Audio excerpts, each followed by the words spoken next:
Assalamualaikum warahmatullahi wabarakatuh. Perkenalkan saya Almira Pradita Maheswari dari kelas T02 dengan NIM 063240054. Hari ini saya akan menjelaskan tentang ferrous alloy. Yang pertama ada klasifikasi baja, yaitu ada carbon steel yang bersifat kuat dan murah, biasanya digunakan pada perkakas, seperti baut, paku, dan lain-lain. Selanjutnya ada high strength low alloy, bersifat ringan dan kuat. Struktur kendaraan, konstruksi bangunan, dan jembatan biasanya menggunakan bahan ini. Selanjutnya ada stainless steel yang biasa kita sering temui di kehidupan sehari-hari, bersifat tahan korosi. Peralatan dapur, peralatan medis biasanya menggunakan bahan ini. Yang terakhir ada tool steels, memiliki sifat tingkat ketahanan yang tinggi sehingga tahan aus dan tahan panas. Digunakan untuk mata bor dan gunting logam. Selanjutnya ada alasan mengapa ferrous banyak digunakan. Yang pertama, alasannya karena ketersediaannya. Ferrous ini salah satu logam yang paling umum dan mudah didapatkan. Yang kedua, ada mudah dibentuk dan fleksibel, sehingga ferrous dapat diolah berbagai metode. Yang ketiga, ada kekuatan dan daya tahan. Ferrous memiliki daya tahan yang tinggi. Selanjutnya, ada karakteristik ferrous yang membatasi penggunaannya. Yang pertama, rentan terhadap korosi, konduktivitas listrik yang rendah, dan kepadatan yang tinggi.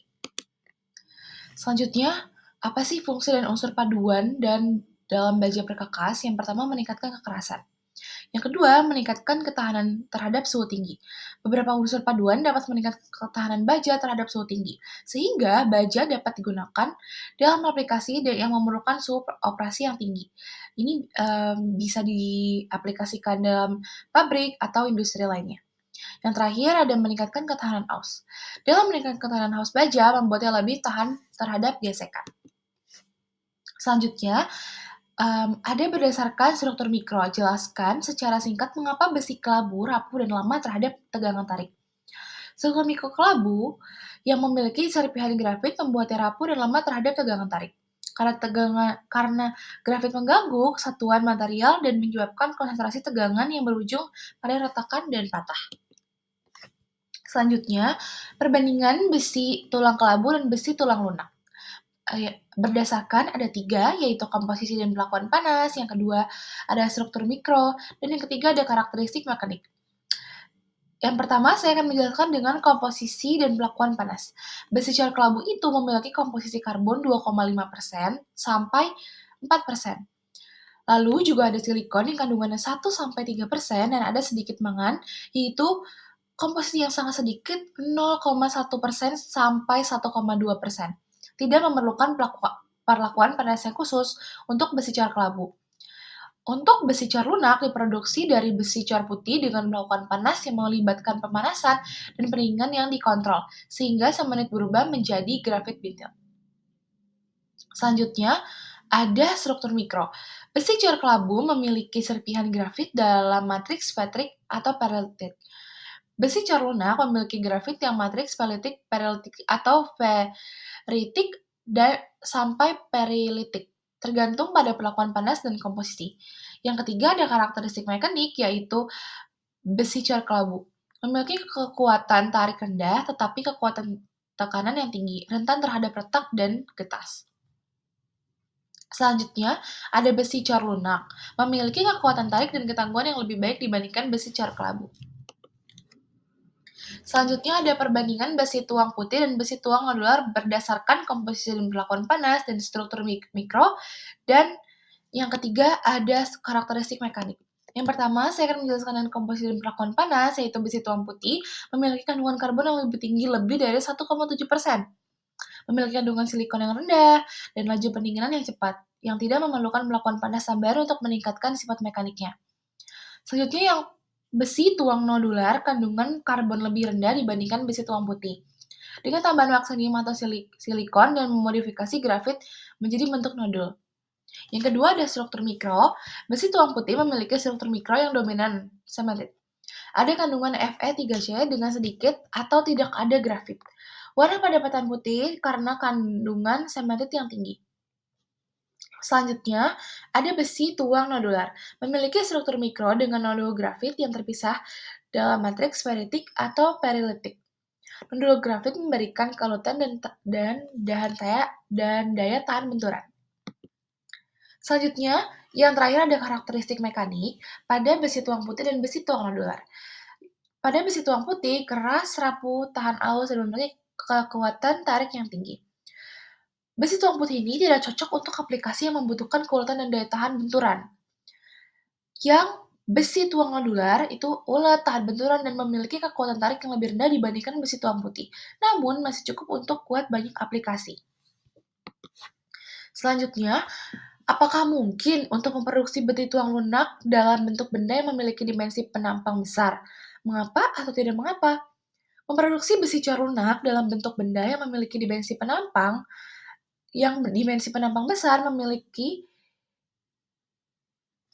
tetapi memerlukan proses produksi yang lebih baik dan kontrol yang lebih ketat untuk memastikan difusi karbon yang merata, struktur material yang konsisten, dan sifat mekanis yang diinginkan.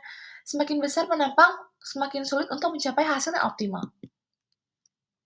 Selanjutnya, perbedaan utama antara paduan tempa dan paduan tuang. Paduan tempa atau cast alloy, proses pembentukannya itu melalui lelehan logam lalu dituangkan dalam cetakan. Keunggulannya, bentuk dan kompleks bisa dibuat dengan mudah. Harga per kilogram pun lebih rendah atau relatif murah. Kelemahannya yaitu sifat mekanis, kekuatan atau ketahanannya lebih rendah. Sifat permukaan mungkin tidak selalu paduan tempa. Selanjutnya ada paduan tempa atau worked alloy. Proses pembentukan yaitu ditempa misalnya dengan cara digiling, ditarik, atau dipres. Keunggulannya sifat mekaniknya itu kekuatan atau ketahanannya umumnya lebih baik. Sifat permukaannya cenderung lebih halus dan dapat diproses berbagai bentuk dan ukuran dan berbagai metode juga.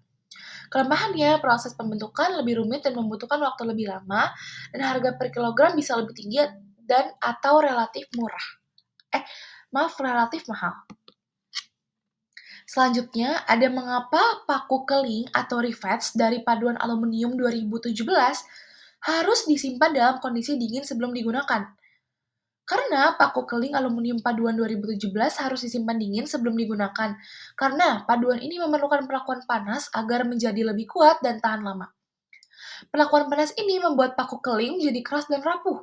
Jika disimpan dalam suhu kamar atau suhu ruang, atau suhu panas, paku keling dapat menjadi lunak dan kehilangan sifat mekanisnya, sehingga tidak dapat digunakan untuk membuat sambungan yang kuat. Selanjutnya, ada perbedaan utama antara paduan yang dapat diperkuat melalui perlakuan panas heat treatable atau perlakuan panas dan yang tidak dapat heat treatable. Perbedaan utama yang dapat diperkuat melalui perlakuan panas atau heat treatable dan yang tidak adalah kemampuan untuk meningkatkan kekuatan melalui proses perlakuan panas, seperti hardening atau tempering. Paduan heat treatable dapat diperkuat dengan perlakuan panas, sehingga paduan non-treatable atau yang tidak melalui perlakuan panas umumnya diperkuat melalui pengerjaan dingin atau proses yang lainnya. Selanjutnya, ada penjelasan terkait fitur khas, keterbatasan, dan aplikasi dari kelompok-kelompok logam berikut. Yang pertama ada titanium dan paduannya, ada logam dan refraktori, ada super alloys, dan logam mulia. Yang pertama ada titanium dan paduannya. Fitur khasnya yaitu ringan tapi kuat, rasio kekuatan terhadap berat sangat tinggi, tahan korosi, dan juga biocompatible, tidak beracun untuk tubuh manusia. Lalu keterbatasannya tuh yaitu mahal, baik bahan mentah maupun bahan pemrosesan. Jadi tidak capable untuk yang ingin menggunakan bahan-bahan murah. Sulit untuk dikerjakan dengan mesin, mudah bereaksi dengan oksigen pada suhu tinggi. Dan aplikasinya yaitu adalah industri pesawat, industri medis untuk dokter gigi, atau industri kimia, peralatan yang tahan korosi, dan juga peralatan olahraga seperti sepeda dan golf. Lalu yang kedua ada logam refraktori. Fitur khasnya itu tidak leleh dengan suhu yang sangat tinggi, yaitu di atas 2000 Celcius. Pada suhu ekstrim, logam refraktori ini tetap stabil dan tahan aus, tahan terhadap deformasi plastis pada suhu yang sangat amat tinggi.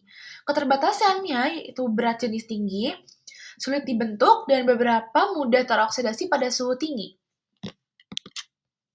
Aplikasinya yaitu komponen mesin suhu tinggi, nozzle roket atau pelapis tungku, filamen lampu, elektroda pada kontak listrik, dan peralatan nuklir. Selanjutnya ada superalloys, biasa berbasis nikel, kobalt, atau besi.